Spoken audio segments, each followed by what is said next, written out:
Hi, and welcome. We're going to learn how to use Vectr to create some vector graphics. Compare Vectr to Illustrator.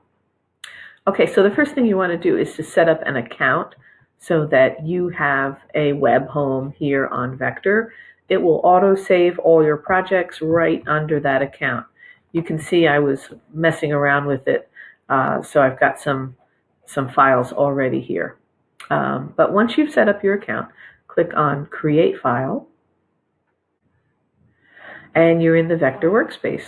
Okay, so some important things here. On the left-hand side, you've got information about pages. Now, pages refers to the size of the space that you're working in, um, and you can control that. And they have some really great templates that are here. See where it says custom size? You can choose to make social media banners. You can choose to make graphics that fit certain screen sizes. They also have paper sizes here as well, and for web ads. Okay, so that's all available to you. Say that I want to make a Facebook cover photo. Now I have a very different size format. You can see the outline there. They also have layers. So if I wanted to create an image that has multiple layers, like you can in Illustrator, you can do that here as well. Let's look at their tools. The tool palette is very stripped down in comparison to Illustrator. For instance, here's the basic shapes that you can have: rectangle, rounded rec, ellipse, the mighty pen tool, which I know you all love, the pencil tool, which might be a little bit easier, the type tool, if you wanted to upload an image, and there is more shapes, and you can see that there are more shapes available. Okay, let's do a basic shape. Like say I wanted to have a rectangle. Just click and drag, and automatically you'll see that options come up for controlling its color, its border, whether it has a shadow. So let's do that right now. Maybe I want to make a cityscape. Here's my color of my box. If you want to have a border on there, you can see it's pretty easy. You see the results right away.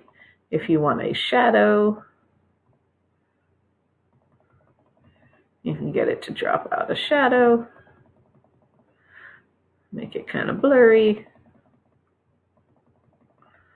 Okay, or if you wanted that shadow to go inside, if you wanted an inset color, you can do that as well.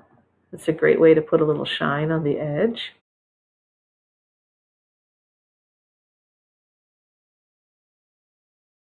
You see how you can turn it on and off if you want to see what it looks like with and without.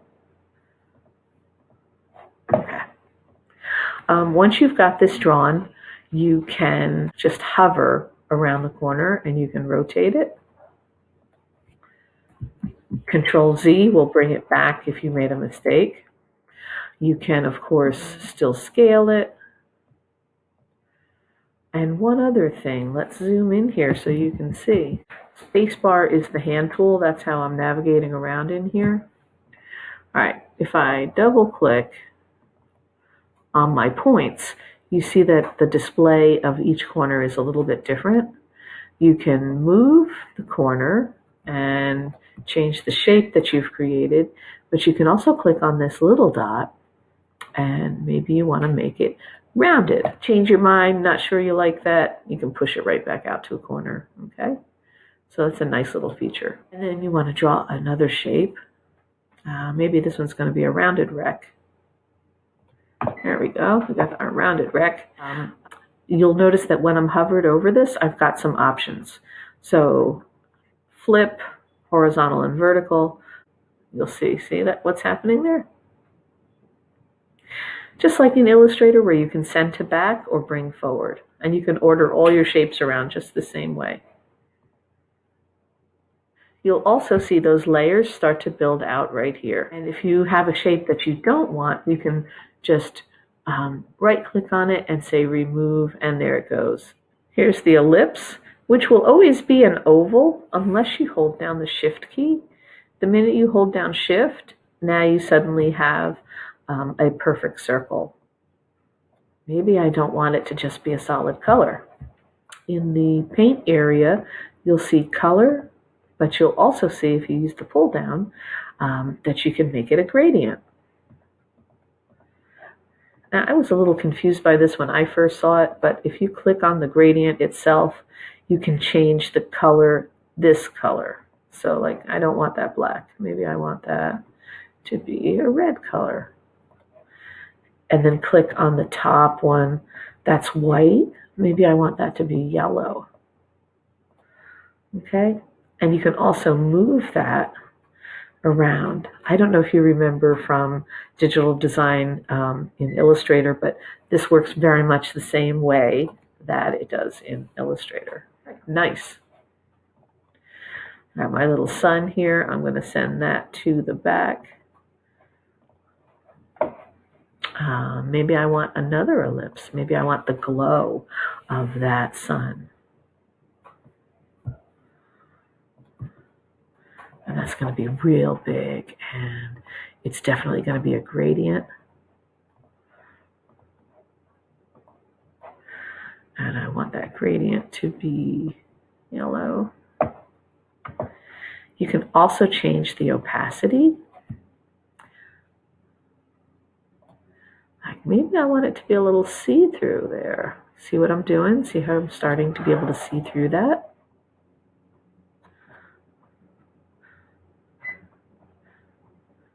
Nice. And that's going to go to the back.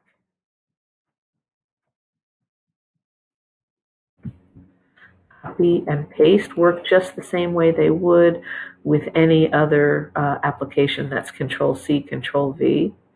And then you can kind of change it.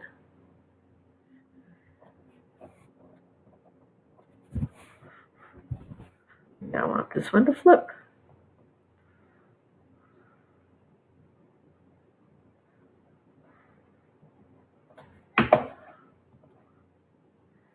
All right, now what if I want to freehand draw with the pen tool? Grab that pen tool, and it works just like it works in Illustrator. Click and drag and click and drag and click.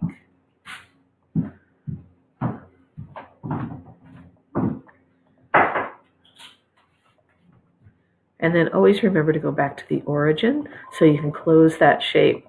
Once it's closed, fill it with a color. I'm going to make that, maybe that building is going to be a little greenish.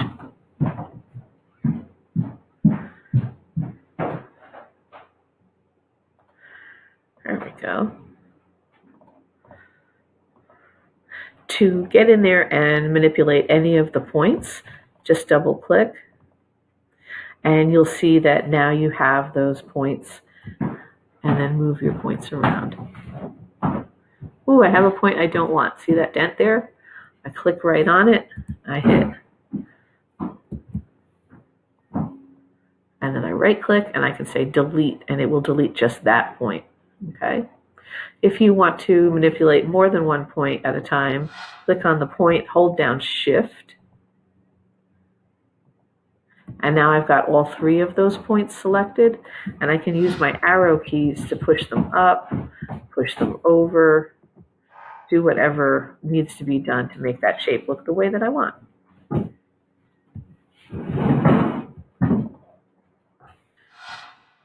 Okay, again, I'm moving around. I've got my hand on the space bar. Get in there, check it out, and enjoy.